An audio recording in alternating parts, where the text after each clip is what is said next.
Good afternoon. This is Mark Richardson with Vibrant Technology, and welcome again to another installment of MEscope ODS videos. Today we're going to do another case study of a Stator Coolant Pump from a power plant. We've actually done a little bit about this, and our guest Dan Ambray from Full Spectrum Diagnostics is going to do a recap. He went back out there and did some more testing, and so we're going to learn a little bit more about how this case study went and the use of MEscope ODS videos. As we're going through here, if you have questions during the webinar, feel free to type those questions into the GoToWebinar box there on the right-hand side of your screen, and we will hold off on answering those until the tail end of the webinar. Incidentally, we are recording this, so you'll all be getting a link to the recording of the entire webinar sometime late this afternoon.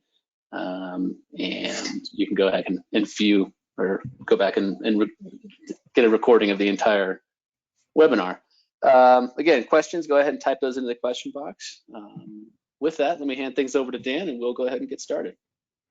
Well, good afternoon, everybody. Thanks for coming. This is, I don't know, probably 7 or 8 webinars we've done so far. This was originally, our topic today was this Stator Coolant Pump from a power plant near me. And actually, we're going to do a different avenue. We're going to look at the setup and all the little things that you need to do to get good videos. We're going to look at the animations from the machine as well. And there's been a couple changes, but we're going to concentrate on setup and how to do things. So the MEscope ODS video is a high-speed video vibration analysis. The video clip itself is processed with the optical flow algorithm. So it enhances the small displacements and rescales the amplitudes and allows the user to see what the human eye can't perceive in a video, either because the event's too fast or the displacements are too small, or usually both. So you take a cut of video and process it and turn it into something that really is meaningful. So let's start. There we go. So the title, this slide, striving for a repeatable process. We're going to use that Stator Coolant Pump number 12. Instead of just the animations, we're going to focus on the process, what allows the analyst to get the most out of each video. And you are going to take more than one video. And a lot of rule of thumb out there is that for every 10 videos you take, you get one good one.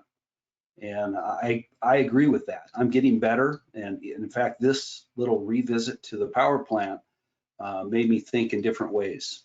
And if you can set up a process like this, you're going to ensure that you get the right videos and that you get good videos. And there's a bunch of little gems in here about how to do things. And I know this from experience because I screwed up and I learned from it. And this is the second time I've taken video at the plant, as we talked about. In fact, there was a sister unit that I took data on that I haven't had time to process yet, but I found out some new things about that as well. So every time it's a learning experience, and you get better and better each time. There is one of the things that people overlook a little bit is they think they can get all the information from an overall shot, just one shot horizontal of the machine, one shot axially, and that'll tell you all the information. The close-ups actually are where all the magic happens. So you can see things you haven't seen before. Some of that is on the motor feet. You'd shoot the feet individually, in this case, the motor and pump feet. You can also do animations of rotating objects, so you can look at the coupling. And we did that, and we had some information that showed up. We're not sure exactly what it means yet, but you're going to see. You'll see how the big shots and the wide shots and the close-ups intermingle a little bit. And you need them all. You need to really cover the bases, because in my case, I'm a consultant, so I go in, I have to hit all the videos I need and go home and process all the data, and I don't get a second chance. So some of these things are really valuable for someone like me, or maybe someone like you. We're going to start with lighting, some of the lighting features. And if you do buy this software, you can buy different packages. You can get lighting packages, or you can buy your own. It doesn't really matter. I bought some lighting strips, LED panels that I thought looked good. They had good output. One thing you need to know from the start, LEDs flicker. And you'd really only think incandescents will do that, but the LEDs that you get at Home Depot and discount places like that will flicker. They'll put out a lot of light, but it'll look like you have a strobe going off in the background. So you got to watch out for that. They do have a color hue. So there's a color temperature. This 5600K is supposed to be daylight color. The panels I have, they kind of show a little bit of a blue hue to them. So even if I have a machine that's white, it'll look blue a little bit. So for some reason, it reflects that color band. But anyway, you want to get something close to, indoor lighting or outdoor lighting in the sun. And that's what this 56K color temperature is. You're looking for something lightweight and portable. And these panels are on a bracket so that they're adjustable. You see this down here. They're small. They weigh about less than 2 pounds. You put them on a tripod, and any tripod will do. And they work pretty well.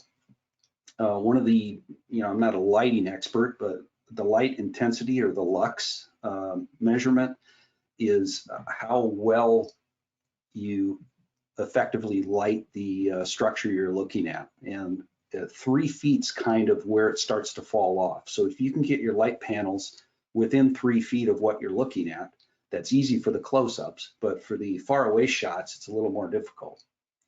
If you've been with us and seen some of the other webinars, I had one on a vertical pump, and it was above grade about 23 feet, I think, and the motor sat on top. I had to back up about 30 feet, 30 or 40 actually, to get the whole thing in the viewfinder of the camera. There's no amount of light from that distance that's going to be able to light that up. And I had some dark images that I had to look at. You can always get close in and all the close-ups will look good, but for structures you have to stand farther away to get them all in. It's a little more difficult. So there's intensity where it rolls off. There's also a light beam angle. So your light goes in about a 60-degree arc. So you want to point the panel or the center strip of the panel right at the object or the center of mass of the object, so you can light it up effectively. There's a couple of pictures in here of a setup, and I didn't quite do that every time, but it seemed to work out. A couple more features. These panels are I'm not a rep for this company. I just bought them and I found out some new things. I did some data collection just last week, and I didn't have light panels with me. And I've had cases where I didn't have enough. So I'm thinking about buying a couple extra panels. And in this case, I might just buy a panel that I can stack on the other one and double the output. So anyway, this shows 3 panels stacked together. There's a dial on the back, and this is a Jitter. I don't know what brought me to their page, but I like the compact size. They're 100% flicker-free dimming. So you can go from full output 100% down to 0, and it still won't flicker. And it's that's a, if you know nothing about lighting, as I do, that's something that's very good. You don't have to remove that with flicker filters and things like that in your software. AC power option, you can plug them in, and that's originally what I did. And after a few times out in the field with that, with all the cords and strip plugs and all that, I went to the battery power, which is right here. These are 2 lithium-ion batteries that are just popped into place in the back of the light panel. Has a little light meter as well, so you can see how much time you got left. The panels I just did last week, they went well over 2 hours and they were still going. So that was nice. and they move around much faster, and it's really something when you don't have all those cables around. This is a kind of an idea for camera angles. So I just drew a little cartoon of my motor pump combination, and the gray arrows are where I can't get in. I physically can't take a measurement. And I'll show you the overall view in a few minutes. But the red ones are where I can. So I'm gonna try to get, worst case, if I can only get a couple shots, I'm gonna try to get one that's axial, so I see vertical and horizontal vibration, okay? I'm gonna take one that's horizontal so that I'm gonna see axial and vertical vibration. And then I probably wanna take one or two three-dimensional looks where I can get the whole machine in one shot. So the overview shot, okay? Then close-ups as well. But as a minimum, I'd want an axial, a horizontal, and some off-axis direction so I can see what the overall machine motion looks like, okay? This is a series of close-ups, and the red ones are what I did for this survey. The gray ones are back behind the machine that I couldn't get to. So in this case, I was looking at the motor feet, and this angle here got me both feet. This angle here got me both feet on the motor. So that was kind of nice to have. So I think I took probably 10 images, and they all turned out really well. And I think it was the first one I took that was overly dark that I had to fix with the software, but the rest of them turned out pretty well. I got better at setting up the lighting and taking them off the tripods and moving them individually. So it's kind of an art, but if you go in with an idea, I need this many shots to cover the machine, it's a lot easier to check them off the list instead of trying to think them up as you're doing them. The other thing it helps is a picture of the setup. So this is one of the off-axis views at an angle. You see my little cartoon with the red arrow. That's where this one was coming from. My two light stands, my camera with the image in there, and everything set up like this, take a picture of it. So now you can document what you did, where you were, and if it worked or not, if you got a good image out of it. And that's important. Good, easy way of documenting. We're going to walk through the MEscope ODS Videos wizard. Once you get into the software, it asks you a series of questions, and you do a series of things to set up the video properly before it starts calculating all the time and collecting all the time waveforms from the video information. And the first step is select video file, which is down here. They have something else called a quick video. Once you select your file, this one will also light up, and you can do a quick video. And if everybody has problems with this, there's a lot of data. If you take 1 second worth of data, it's about 1,057 frames per second. On top of that, there's roughly 1.3 million pixels on the screen at any given time. This software has to crank through all that resolution and every slide. So it's in the billions of calculations, and it takes a little while, unfortunately. But if you want to do a quick video, it'll cut that down, and that's it gives you a little coarser animation, but very quickly. So instead of 5 minutes to process the data, it might take 30 seconds. So it's helpful sometimes when you're out in the field and you need to know if you're going to get quality images. This will help you. There's a couple other options we're going to walk through. This is the image that came in and that was not dirty, but dark. So real life situations, I had both panels on it, and I probably had to have them a little bit closer. I think both panels were a little farther than 3 feet away. So you start losing some of that power in the light, and you have to adjust it. So there's several adjustments in this section. You can rotate the image in different directions. So if I had a vertical pump and I had to turn the camera to the long direction to capture it, I can change the rotation here. There's brightness and contrast to get rid of this dark look to the machine. I can crop it. So I can cut out this background information, and I'll show you, I have both ways coming up. And we can get a better, quicker image to show up. This is just one cut at it. I didn't have to do any of the rotation. I didn't crop it. I did change the contrast, and you can see a much better image from before. Very dark, very, not very light, but good enough. And I have a couple of comments.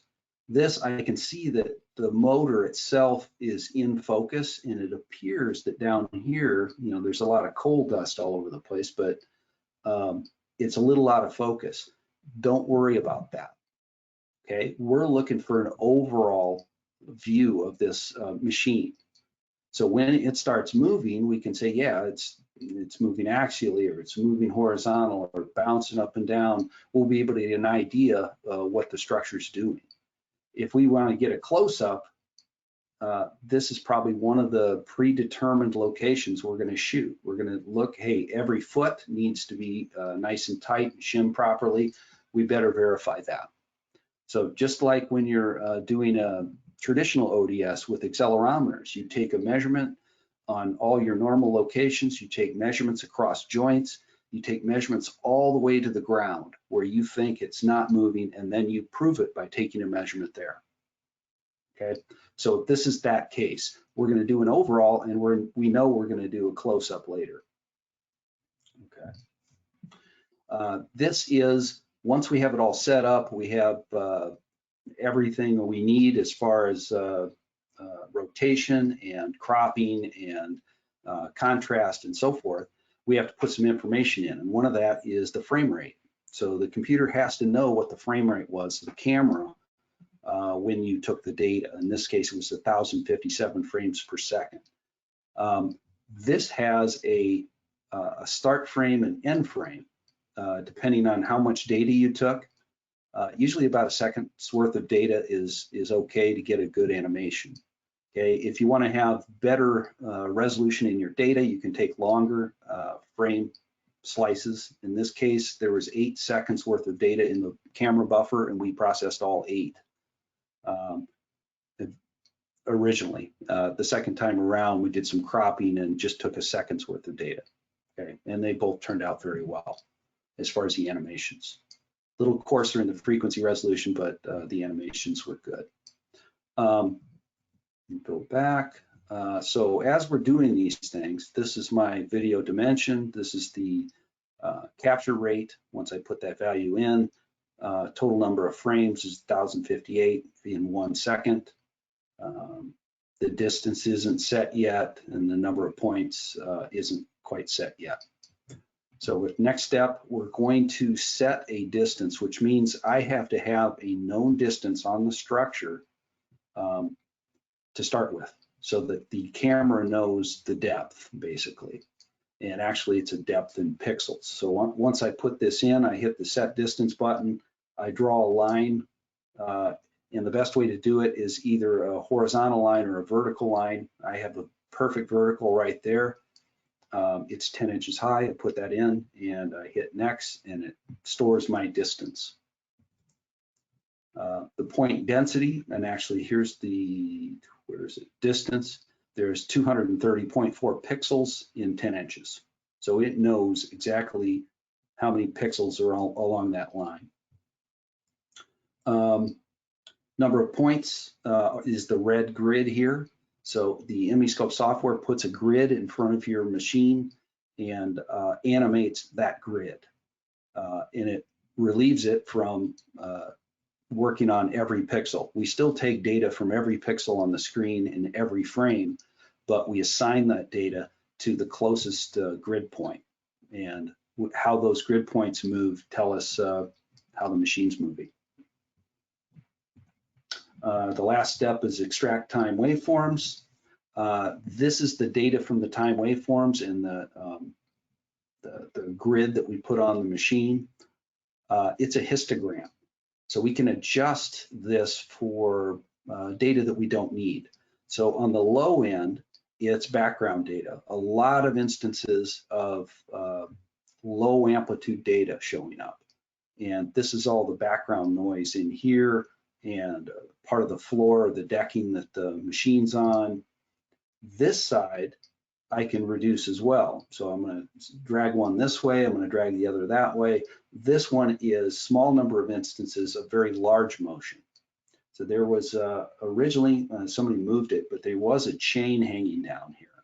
And the chain was pendulum rocking back and forth, and it wasn't a whole lot of occurrences, but it was very high amplitude. So we got rid of that noise basically by pulling in the first bin and the last bin and getting better.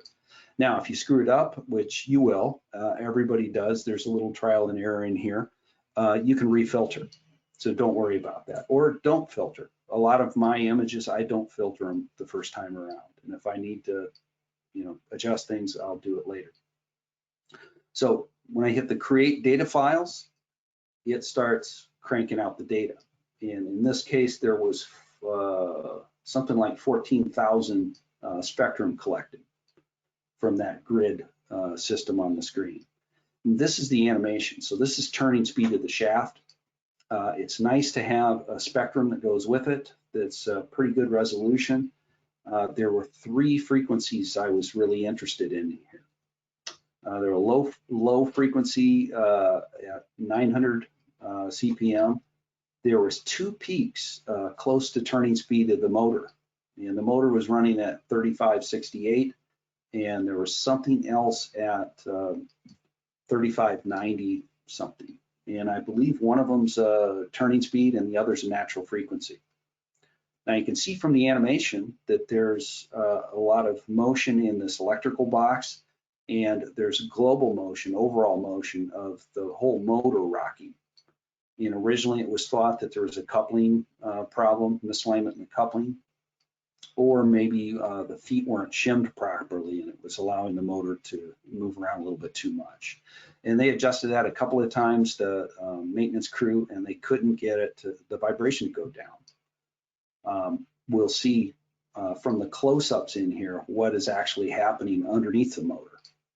And the, a little spoiler alert, it turned out that this decking is an inch, or not an inch, half-inch thick steel plate, and there was some grouting underneath, and we believe the grouting delaminated from the plate, and result was this oil canning effect where we're lifting the entire structure underneath the motor. So there's no loose joint, it's just a flexure in the plate, and actually that plate probably has a natural frequency pretty close to running speed. So we get a lot of vibration. This is the color contour view of that, and there's several things we can do. We can do color contours, we can do vector plots, we can do orbits. They're all in one of the menus in the software, the deformation menus, and it makes isolating big vibration locations a little easier. So it's not real subtle. We can see it really moving here, and the machine's rocking. This just gives us a little more, yeah, we got really high stuff here compared to anywhere else, but we still have some subtle things showing up. Remember, this is the overall view. It's not the close-ups. The close-ups are for finding the little details. Take an image of the coupling, take an image of the piping response, take the feet of the motor and the pump, and try to see if there's something out of the ordinary. This is 900 RPM. So there's 3 frequencies we talked about, the 900, the 3568, and the 3595. This is the 900. And I almost overlooked this because it wasn't in all the data. It was just in some of it. And it was this just axial thrusting motion. And I believe it's the entire skid that this machine sits on. There's a giant elevated tank, and I think maybe it's just the motion of that structure. It's nice to know if it's all in phase. This gives me a good idea with the color contrasting, where they all turn red at the same time and so forth. So it looks like everything's in phase. It's just a rigid body motion of the motor. Okay. And it's not near any real source of vibration to amplify it, so it's probably not a concern, but it was a peak that I thought I'd investigate. This is the real culprit. This is the 3568. Got that motion in the electrical box and the cable going into it. There's also the rocky motion corner to corner, it appears. And down here, the color contour shows us there's something going on there. I have a color scale, and it's scaled to the highest stuff going on. Where it gets red, it's 0.8 inches per second. So this line was just really buzzing. Down here, there's 0.3, 0.25, something like that, inches per second in the foot, which is right in here. So what's going on there? Something's loose, something's weld's fractured, or like we talked about, delaminated grout. Something in the foundation is causing this problem, it appears. So we'll know once we get our close-ups, but it's just an interesting shot at looking at the overall motion. This is the same color contour. I had several points. I just randomly took some deck measurements. Basically, I told it which points to show me what the amplitudes were. And these are in inches per second. There was a 0.06 inches per second in the vertical direction. There was 0.08. Over here, there was 0.102. And right here, where we were just talking about, is 0.19 inches per second. So we're right in this yellow frame right there. So what's normal? Well, anywhere on a decking or a foundation, it should be less than 0.05 inches per second. So in all of these cases, we got higher than that. So these were close. This was twice as high as it should be. This was 4 times as high as it should be. Okay. This is at the other peak, double peak at 3598, I guess. I think I said 3595 before. This is more bouncing in the motor. There's a little motion in this, but it isn't really rocking anymore. It's just the motor's bouncing. So that's what I think. There's probably a natural frequency in the deck. In fact, on the other side of the deck, we couldn't get to. There was a lot more vibration down by the foot, kind of a corner-to-corner motion. This is my shot horizontally. You always want to get a shot in the horizontal direction, and I was not lined up with the coupling. I was more lined up over here, right by the pump bearing structure. That's because of this pole in the way. Okay, try to get as close to a middle of the machine motion as you can get. This will give us our vertical vibrations, and it'll give us some indications of axial vibration. This was just an extra picture. So the pump itself was in focus, and here this is now the camera's in focus. And it turned out to be a really good image. Now you can see what I mean by the blue hue to the structure. It's very dark in this plant. Doesn't look like it, but it's amazing how this looks different from when you're standing there. This is that overall motion from the horizontal perspective, and I probably need to refilter this data. Some of the background stuff is kind of clutter, and probably crop it a little bit just so I could see the motions a little better. But this looks pretty good. You can see that it's axial and a little bit of a cocked, not a cocked motion, but a corner-to-corner motion. This shows a little bit of bounce, but not the axial motion you'd expect if this was a coupling misalignment. And we'll talk about the coupling in a minute. But overall motion, it's not the giveaway yet. These are just the things that are telling us, yeah, look here, next type information. There's me, your humble webinar instructor. I have not necessarily the best location here. I should have dropped it down and taken a more horizontal shot. And that's one of the things I looked at this picture and went, God, I should have done that. But, you know, that's the way it goes sometimes. Let's see. This is the same image, just showing the lighting conditions a little bit. And this is the close-up unit, close-up response I wanted to get. So we're looking more at the decking under here, that there was some type of problem. This gives me both motor feet on this side at the same time.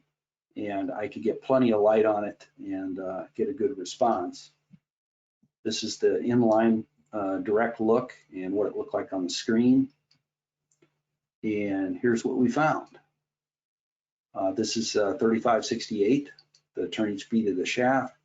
And you can see the electrical box bouncing a little bit, but two things. This appears to be shimmed properly. There's no crack opening up that I can see, just the deformation of the whole thing. So the whole thing's bouncing, but this is welded to the plate. There's no cracks in it, but the whole plate is moving. So out here, where I took those 4 or 5 measurements, we're out at 0.2 inches per second or so. Okay, the color contour, you can see that that yellow motion in there. This should be all gray. It's the foundation. So there's, you know that there's something wrong when the foundation has motion. Okay. This is the close-up shot of the outboard bearing feet. I was going to try to do, I had to do them separately on the inboard side. The outboard side, I could get them both in one shot, and it was a focusing problem on the other side. This was pretty good though. This is the same frequency, 3568 turning speed of the shaft. The motion in the deck, you can easily see. So right in this area is the biggest motion. On the other side, there's a little bit of motion in there. It turns out on the inboard side, there's a lot more motion. But here's my motor housing, which is all red up here, and it's bouncing along. Here's the decking. So it's on the order of 0.2 inches per second, right at that deck plate. And at this point, when I was on site, I went over and put my thumb on it, and I could really feel that motion. So there's definitely something going on there. I just threw in some lines, some dotted lines here, just to show you the motion. It's kind of hard to see in the color contour plot, but it's all moving together on the motor feet. And you can see it here. Everything's moving together in this spacer bar that's welded to the deck. It's just oil canning with the deck itself. And that's a lot of motion in there. And again, the amplitude levels on the order of over 0.2 inches per second. This is an attempt to get both motor feet on the inboard side. And I took the panels off their stands and I put them, one of them's shooting through the coupling, the other one's going straight into the floor down there. This is one of the images, and I have two. This one's a pretty good focus. This is a little out of focus, but either way, you're going to see the response. So where are we? We're in, there's the bolt, which is right here. And so we're right there where it's welded to the deck. So we have a lot of yellow in here on the floor, which is in the, that's pretty low. It's a little under 0.1. But there's getting red out here, which is 0.15 inches per second. So it's same thing's happening here. There's a lot more motion in the deck on the other side than on the inboard side. Again, this one doesn't show the next animation, but the next one was the coupling. I had to have the guy with me hold them up here so that we could see the coupling, and we shot at a really tight angle in here. So we didn't want to take a setup shot. This is a time waveform animation of the coupling, and I slowed it down a little bit so you could see a little bit of wobble in it. And I can't tell if that's just superficial, that there's dirt or coal dust or something on it, or it's actually wobbling a little bit. I think it is based on the other animation I'm going to show you next, but this is the time waveform animation that allows you to see the motions of the structure and the rotations of the structure simultaneously. So what I did was I filtered out the frequency of interest at 3568 and played it as a time waveform. And the color contour shows that there's some green on here. I forgot the scale, but there is some motion in there. And it's not just all streaks from lighting. It's actually something going on. This is that same shot, but animated in the frequency domain. So I put my cursor on the Fourier spectrum at 3568, and every revolution, I'm seeing a bit of a wobble in that coupling half. I don't know if it's both halves or one half, so I can't see the other side. But there was, some color motion showing up. So there is something going on in the coupling. I think it's probably superficial. It's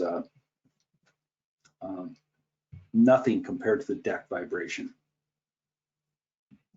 And the last location that I shot from was out behind the unit. So I'm shooting straight into the pump, so I could be able to see vertical and horizontal motions if they're there. And I got my tripods with my lights as close as possible and then shot between them. So a little, I wouldn't have thought I could do that, but nice zoom, and it worked pretty well. I had to be this far back because of these steel deck plates. They were vibrating. So that would have shown up in the camera motion and it would have been a problem. So I had to back up until there was a concrete floor that wasn't shaking. This is the zoomed in image. The overall view shows a little subtle horizontal motion, which is normal. There was no looseness in the feet of the pump on its stands, just a little bit of a sway in there, which is pretty normal at this level, very low level stuff. The color contour didn't give me a whole lot of meaningful information. When you start seeing little drifty bubbles like this all over the place, it's usually not something that's uniform. The only thing close to being uniform is a little bit of sway I'm seeing in this pipe. So I get a constant yellow that's going in and out of phase. Okay, this type of work is going to be something that we're going to have in our training. So the training, I wanted to give you a little update. We started putting things together to go on site, and that's the best way to do vibration training, is get in there and we could actually pick some machines and go out and take the data and process them, so that everybody in the class could be doing the same things at once. It's a little different when the instructor brings along a bunch of examples. Like I have lots of raw video that process, but it's more fun when you're actually solving in your own plant. But the virus stuff kind of messed that up, and we're going to have to do more of a webinar training, I think. And I went through and wrote down what some of the categories. It's either 1 or 2 day training, depending on what you'd like included. But basically camera basics, and there's a couple of Kronos cameras of 1.4 and a 2.1 that are out now, and we probably walk through some of the basics there about resolution and frame rate and what happens when you change any one of those. And also there's all kinds of focusing and triggering and things like that we can work with. The MEscope ODS video software operation, it's basically using using the wizards, using the hotkeys and scripts that are written. And if you do get this software and you use it and you see something that you'd like changed. These guys, every Friday, there's a new release of the software. And if you suggest something that is interesting, they'll put it in a script and see if it works, and it might end up in the software somewhere down the road. We're going to do lighting and setup tips, some of the same stuff that we just talked about, some data capture best practices, orthogonal views, so lateral, axial, and vertical, why that's important to get those big overview shots to see what the global motion is. Includes some 45-degree angles so you can get a little perspective. Close-ups, so couplings, mounts, foundations. I think at least half the problems that are picked up in ODS videos are mount and foundation problems. That's just the way it is. They're very good at picking up that type of response.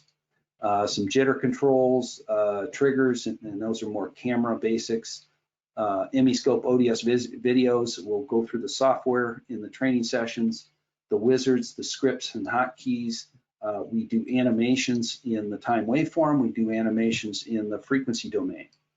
Okay, and we can also create ODSFRFs where we have amplitude and phase in the same file, and perform a video ODS that's really good.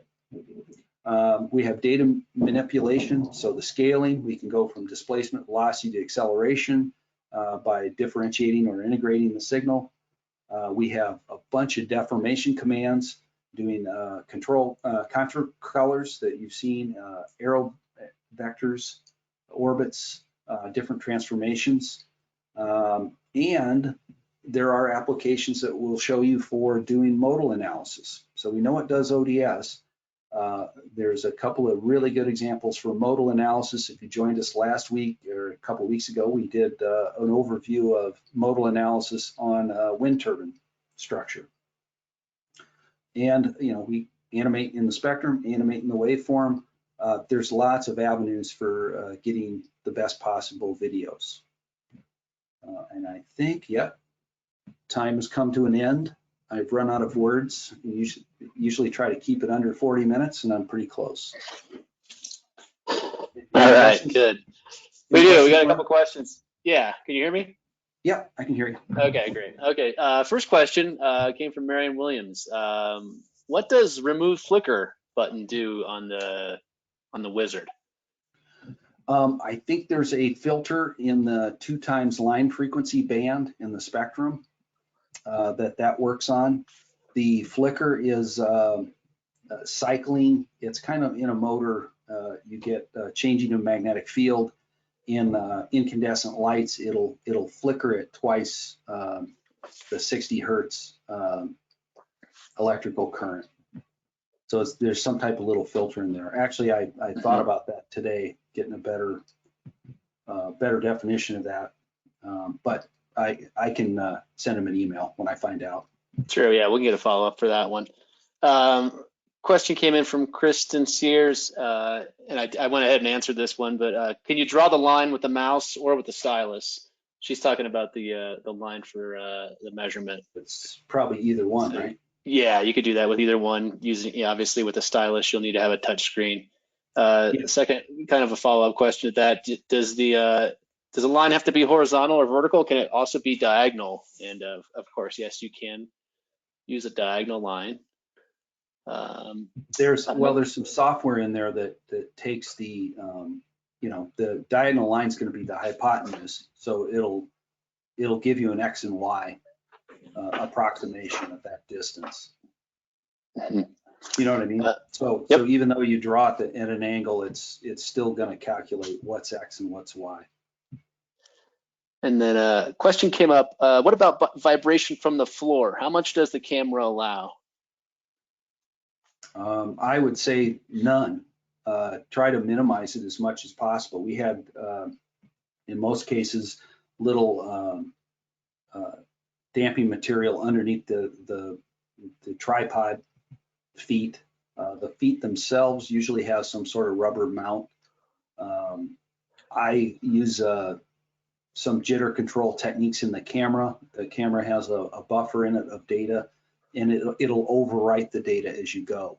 So for steady state things, it's not a big deal, but for jitter control, you'd fill the buffer and then it'll start overwriting. So I usually turn the camera on and start taking data for about 30 seconds, and then I trigger it off with a little handheld switch.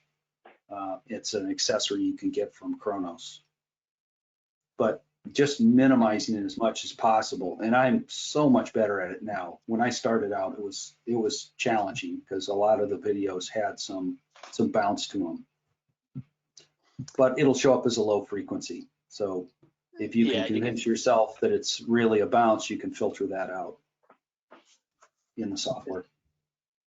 This is kind of along the same lines. This question from Javier: is there a way to manually select pixels? Manually select the pixels I need. I think now maybe you're thinking that grid that was red. That's not pixels. That's the selected resolution that we're going to make the videos from. Right. I think perhaps utilizing the. Let me go back to the. He's saying within the MEscope software. Yes, and the way to do it, you can do it two ways. You can filter the data.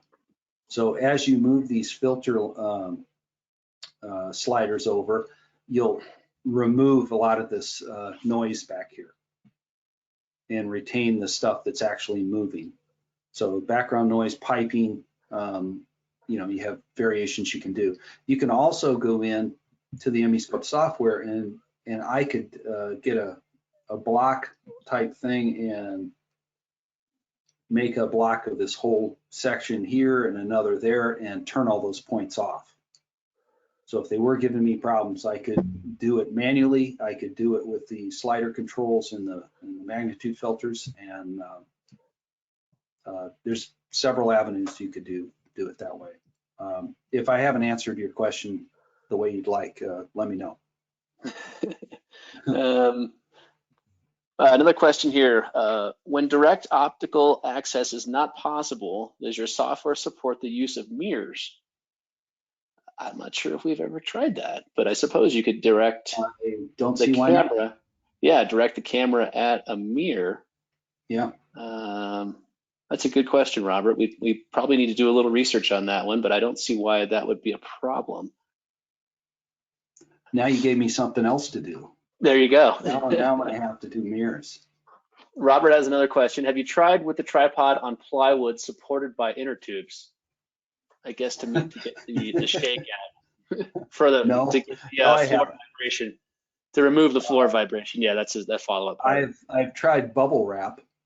That sounds to work.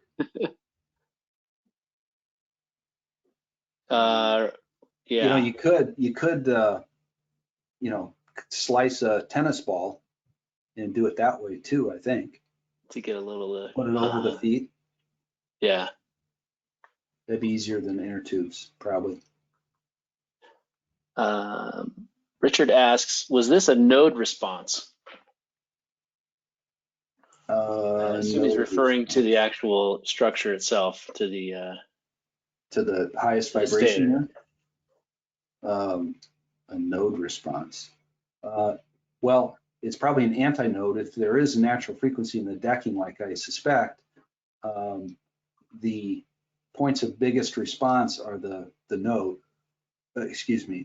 anti-nodes. The points of minimal response are the nodes.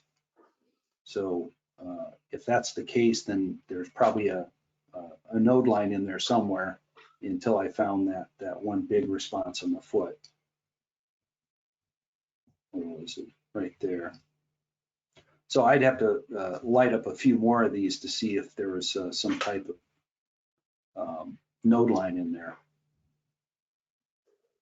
I don't know. Maybe I'm not addressing it right, the nomenclature. Send me an email. Be happy to talk to you. Another question from Lewis. Would you recommend this system if the floor is part of a structure which moves a certain amount?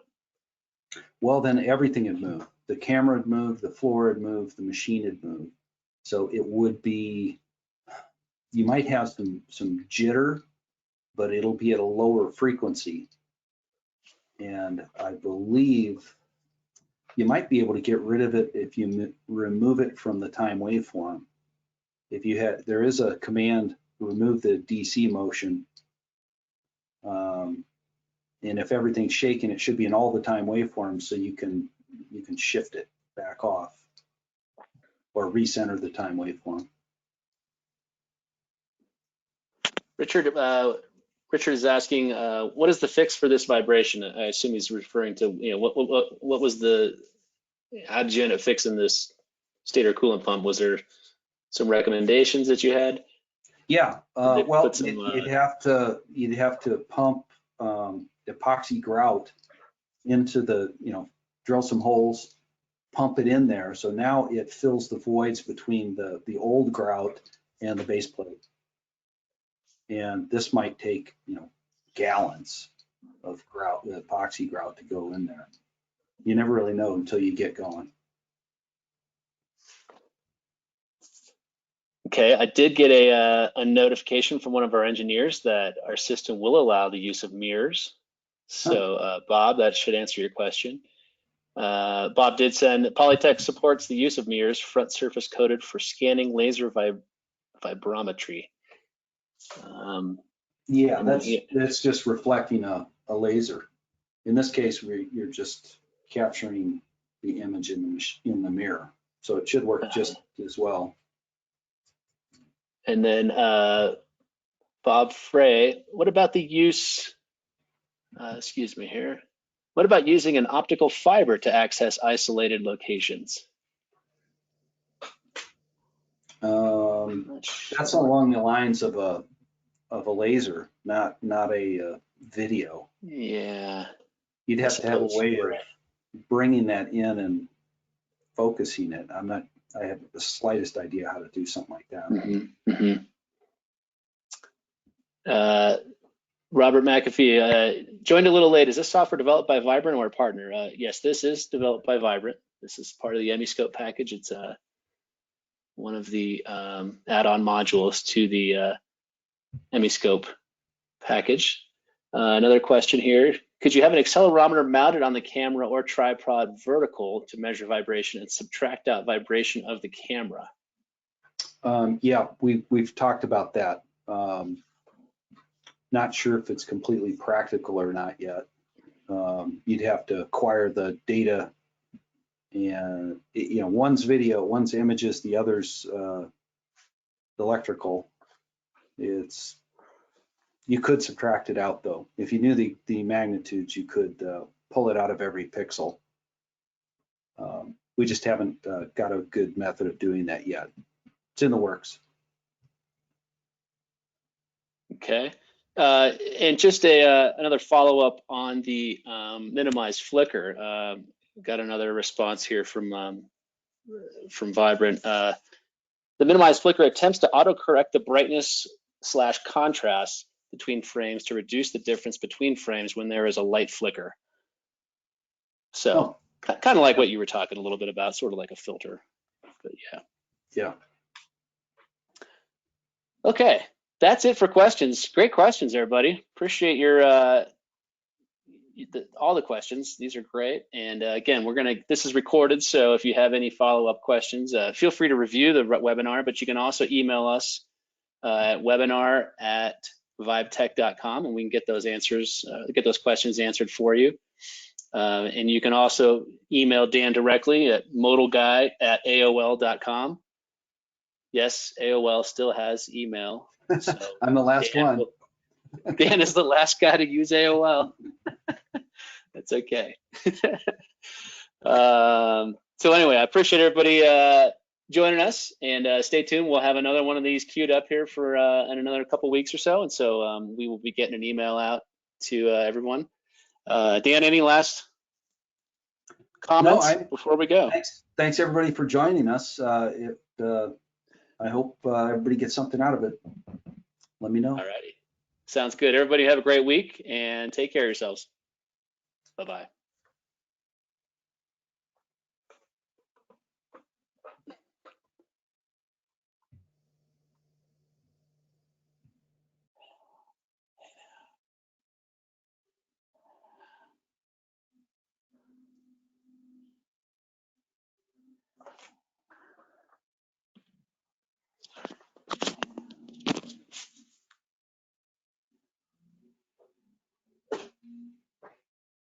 Yes. And keep it off so easy.